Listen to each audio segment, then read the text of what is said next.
Saudara Kapolri Jenderal Listio Sigit Prabowo menyatakan jajarannya tengah mencari ada tidaknya peristiwa pidana dalam kasus dugaan kebocoran putusan MK soal sistem pemilu. Kapolri menyatakan telah menerima arahan dari Menko Polhukam Mahfud MD untuk melakukan penyelidikan terkait dugaan bocornya putusan MK. Saat ini polisi masih melakukan koordinasi untuk menindaklanjuti kasus ini. Sebelumnya Mahfud meminta polisi turun tangan menyelidiki informasi yang disampaikan pakar hukum tata negara Denny Indrayana. Menurut Mahfud, pernyataan Denny bisa dikategorikan sebagai pembocoran rahasia negara.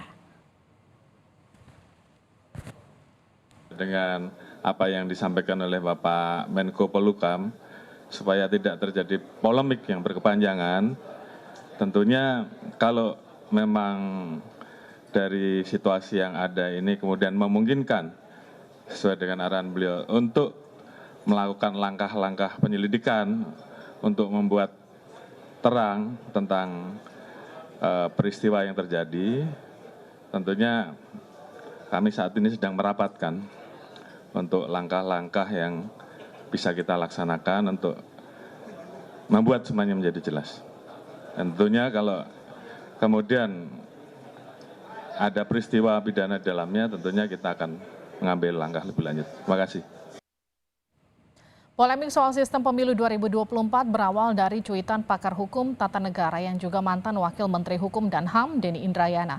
Di media sosialnya, Denny kemarin menyatakan mendapat informasi bahwa MK akan memutuskan pemilu legislatif kembali ke sistem proporsional tertutup atau memilih tanda gambar partai. Menurut Denny, memutuskan hal ini dengan perbandingan suara 6-3. Informasi yang saya dapat, MK akan mengembalikan sistem pemilihan umum menjadi proporsional tertutup sebagaimana dulu di zaman otoritarian Orde Baru.